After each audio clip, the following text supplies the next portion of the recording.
Operational efficiency, that is a sexy subject. Well, it is if you recognize that it is the quiet engine behind profitability, scalability, and resilience. It's the difference between a good company and a great company. And that's why mastering operational efficiency is the subject that we're going to cover on today's Leaders List. And today I'm going to talk with Brenda Busch. She's a veteran operator who has seen ops from many, many different angles. She's got an amazing story and some great specific information you can start to use today to become more efficient. I'm Bryon Morrison. Let's get to the Leaders List. Brenda Busch, welcome to the Leaders List. We're thrilled to have you. Thanks, Bryon. Happy to be here. Yeah. So listen, the subject in this episode is going to be about operational efficiency, and we're going to get into that more. But I think you have such a unique perspective on that because of the different roles you've had in your career. You mind just telling everybody a little bit about your background and what you've done that's kind of brought you to this point? Sure, absolutely. So I started off in the agency environment. So spent about a decade or so in, B2C and B2B agencies working on branding, advertising, and internal communications, big clients, Pepsi, Omni Hotels, TXU Energy, and also doing internal comms for Alliance Data. So really got to see how the agency world worked, both at a larger agency and a smaller agency, and see how efficiency worked and how they managed a variety of different clients with a lot of different projects. Some of them were retainers, some were project-based. So really got to see how that worked in that environment. And then when I left there, I co-founded a local craft brewery here in Dallas. And, efficiency, operational efficiency, totally different environment. That was manufacturing, but also some on-site. So really still, in the CPG category, but totally different world for operational efficiency when you're in more a manufacturing type environment. And now at Proxxy, I get to work with a variety of different clients, and they're more service-based businesses, and they have their own unique challenges around, operational efficiency. Yeah, that's so unique to see it from a creative environment like an agency, a manufacturing environment, and then to be able to see it across multiple SMBs. So now you know why we invited you to the Leaders List. But I'm curious, when I say to you operational efficiency, like what's the first kind of the things that go through your mind? I mean, it's about the systems working right and doing what they're supposed to be doing. And so, what are the goals? What is the company trying to achieve? And are the systems that are in place moving you towards those goals? Or why were they even put in place in the first place? And sometimes I see systems that it's like nobody seems to know why that's there, or if it's still needed, and maybe it should just be scrapped. Maybe it needs to be changed. But efficiency should really mean that the tools and the things that you're doing are moving you closer towards your vision. And I love the quote, don't spend major time on minor things. And so it's also, when you're running efficiently, you should be able to do things quickly, but also effectively, and it's so don't just do bad things quickly over and over again. You want to make sure that you're moving in the right direction. So that's really what operational efficiency means to me. Yeah, that's great. It seems like you're just naturally geared toward this also. Was this something that, like that role of COO, chief of staff, account management, were you always just kind of drawn to operational efficiencies? Yes, and I jokingly say, I'm German, so part of it's in my blood. I can't help that. But I did something called UMAP and Clifton Strengths Finder, which was really interesting. It's a different assessment that I had done, and my top two strengths are achiever and responsibility. So I like to get things done, and I have a high degree of responsibility in getting them done. And my number three is strategic. So the way those three work together makes me really well suited to that role. And I think I've always been wired to go, how can this run better? And it's whether I'm out at a restaurant or I'm at work looking at what's going well and how can we make this just a little bit better. That's just a natural lens through which I look at everything. And so to me, it's just kind of a fun challenge on how can we make this better. So when I hear a complaint from someone on a team about this isn't working well, or a frustration about something, to me, that's always a really interesting thing for me to pay attention to. Is this is not just a complaint or someone whining about something. This is an idea. This is an opportunity to do something better. So what's not working about this that can make everything work better? Yeah. You know what I appreciate about you is you look for the root cause.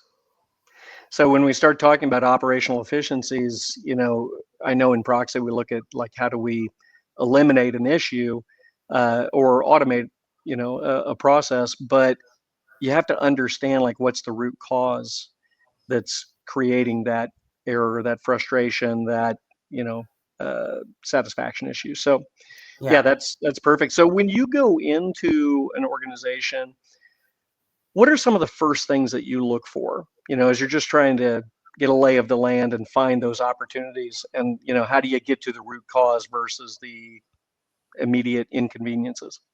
Yeah, I mean, first I want to start with their vision. Where are they trying to go?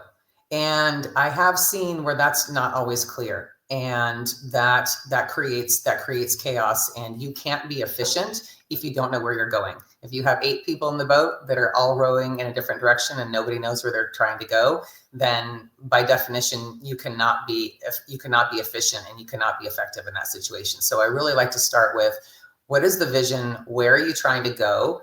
And is that clear to everyone? Do you have that broken down into your annual goals and your OKRs, your quarterly goals? Do you have the KPIs set up so that everyone knows how their role is contributing to both those shorter term goals and the longer term goals? And to me, that's really the place that you need to start, because you can't just look at a system and say, is this efficient or not, in a vacuum. You've got to look at on how that contributes to the bigger picture.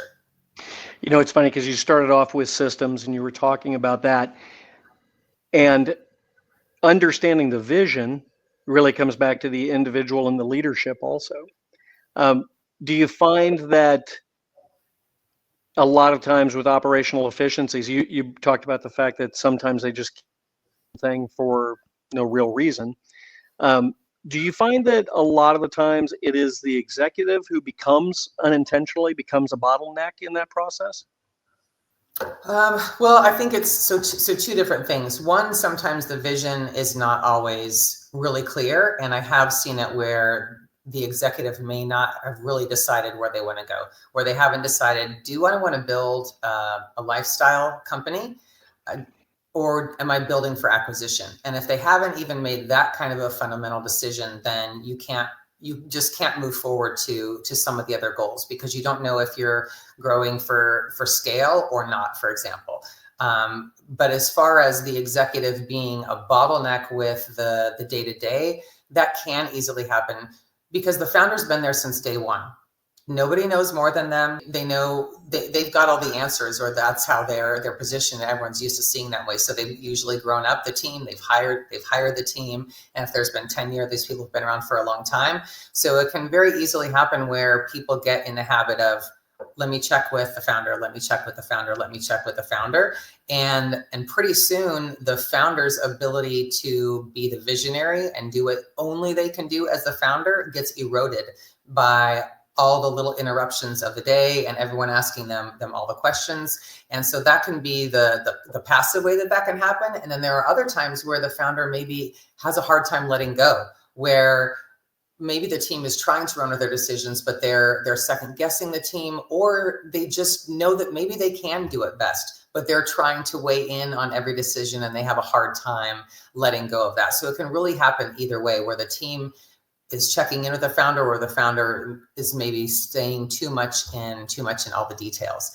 And so it can really happen either way. And I think what the founder needs to make a conscious decision to not do that, and then needs to have really clear decision-making authority given to his team, where like, here's where you can run with it. I want you to be able to take the ball and run with it. If you're going to make a mistake, you're going to make a mistake. We're going to make sure we learn from those mistakes. That's going to be our tuition for that mistake, whatever that cost us. But, which is not to say don't ask me any questions, as the founder, but the founder needs to make sure they're empowering their team to make those decisions, letting them become the experts in their roles, and as coming to the founder on more strategic, questions, to making sure there's alignment and things like that. And there should still be, check-ins and accountability and things like that, but you really have to build a team that is empowered to make those decisions, or you just can't grow. Yeah, that's such a great point. And then you naturally walk that fine line between delegation and abdication, where you start to separate yourself and pull yourself back. And then, how do you keep that leader engaged enough that they're managing at the right level? I love your point about, the tuition cost. I mean, it's because the other thing that I've seen, I don't know if you see this as well, but the unintentional part is when the founder or the leader puts their cape on and they swoop in and solve problems, but then they start to get to a point where they unintentionally they abdicate and they let people start to fail, but it gives them this, huge adrenaline rush to be able to come in and solve the problem. And so then they end up getting trapped in that. So yeah, I've seen all of those things are the traps of leadership that, it's difficult if you haven't done it before to even be able to see yourself doing it. Yeah, sure. Yep. So you had mentioned OKRs, EOS, you mentioned a few of those things. What are some of the frameworks that you've seen, really helpful that should be on every leader's list?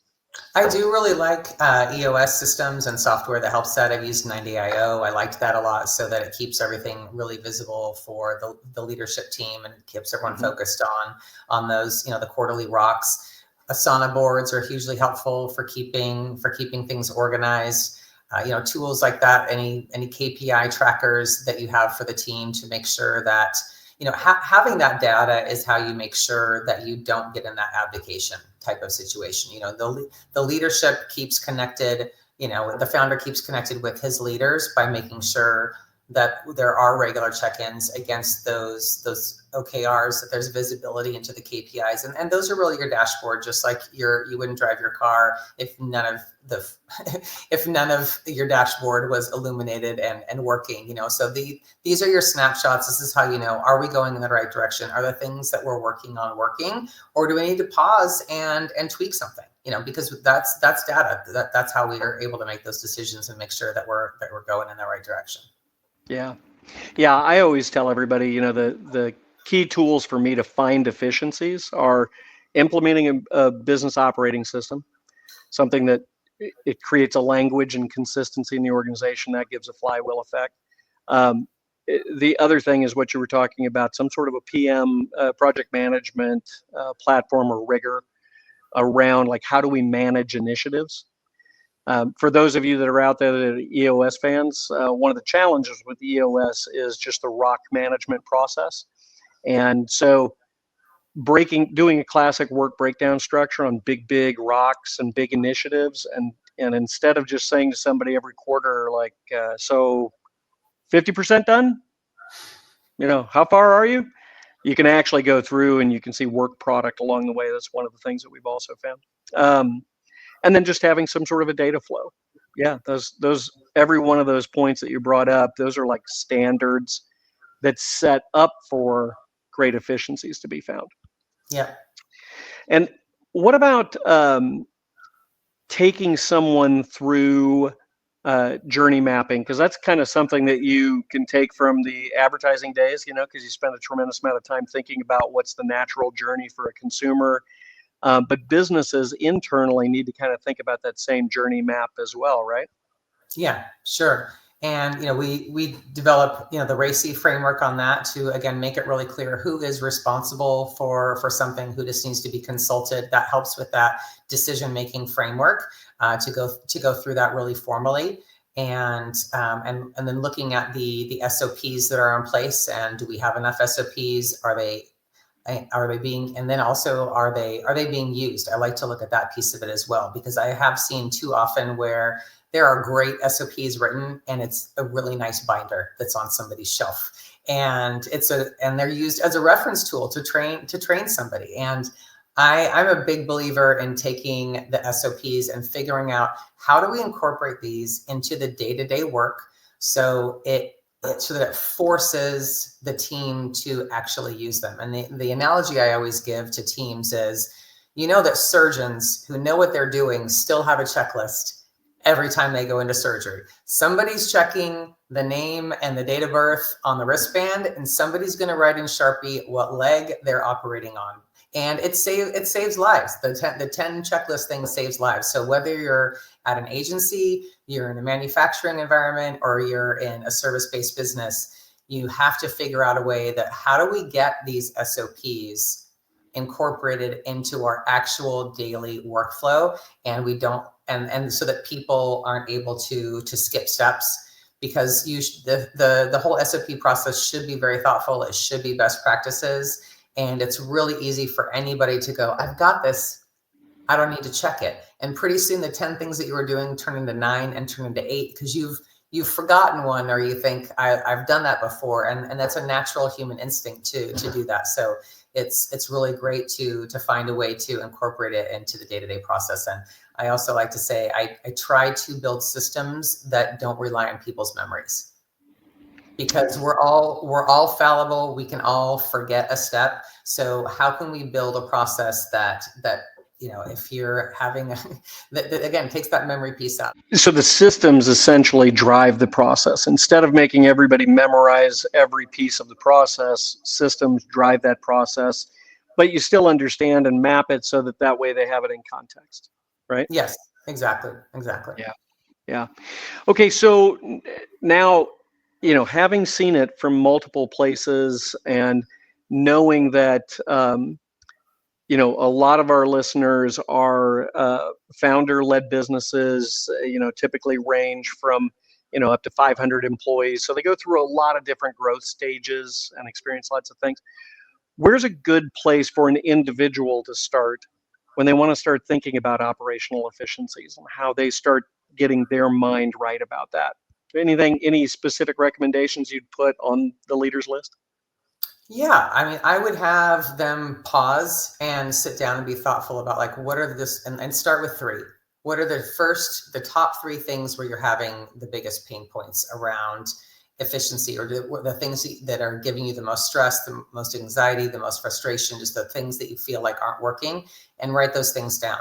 And then depending on the size of your team, obviously if you've got a team of 10, it's different than if you have a team of 500, but have some of your team do the same thing and incorporate people from different departments and different roles. Also mention the 3 things for them that they see as the biggest hurdles to efficiency. What are their pain points? What are not working well? And have a team meeting on it and do some brainstorming. I think a cross-functional meeting like that is super helpful.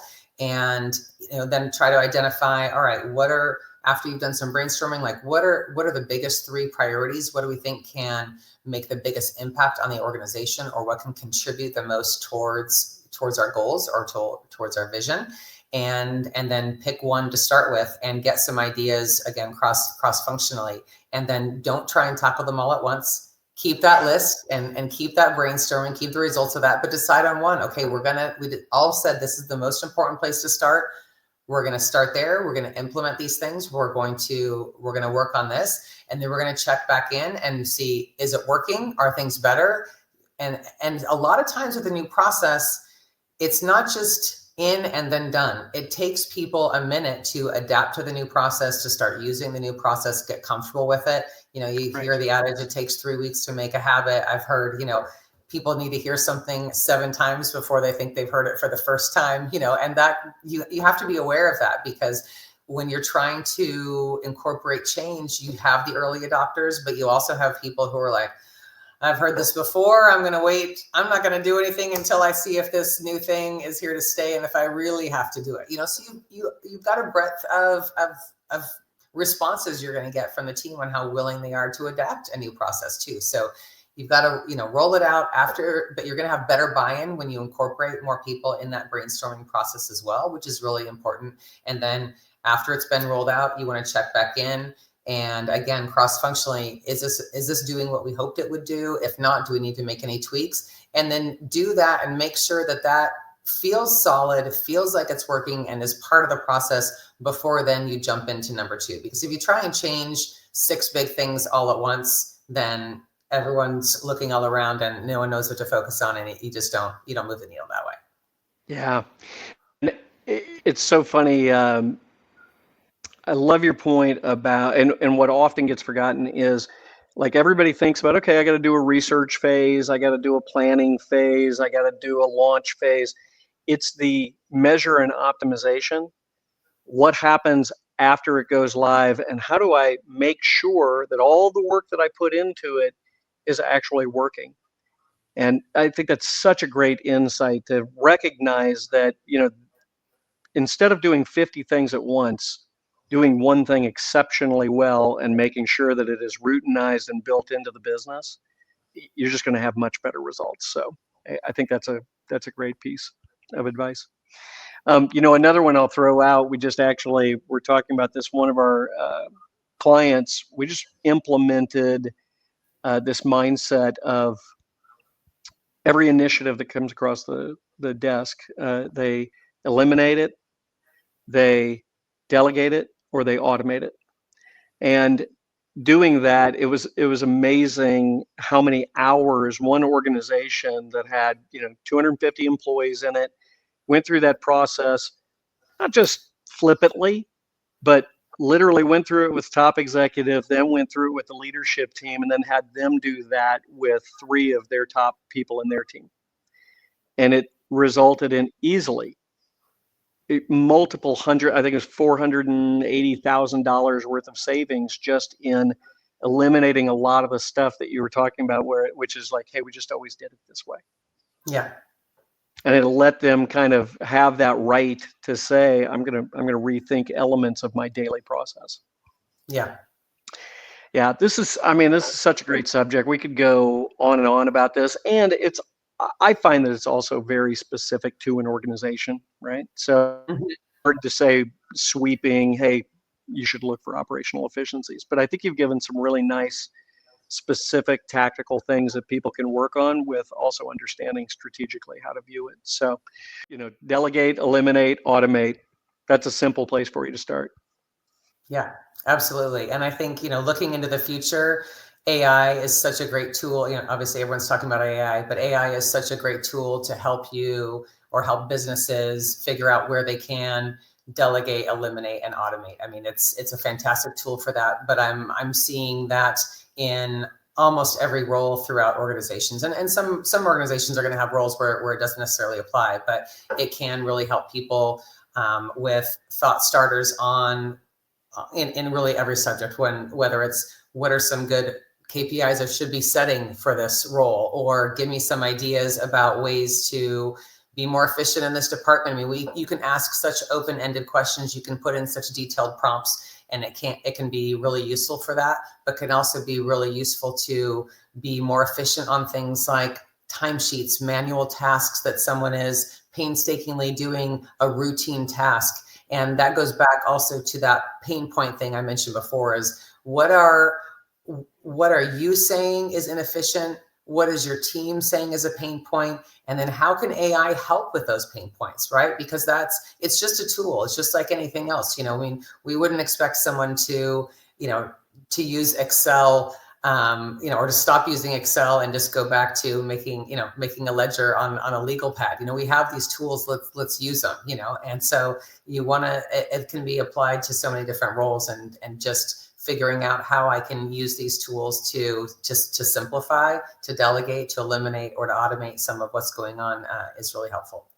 Yeah, such great input. And I'll tell you, the future is bright when you start thinking about how much we will be able to get done.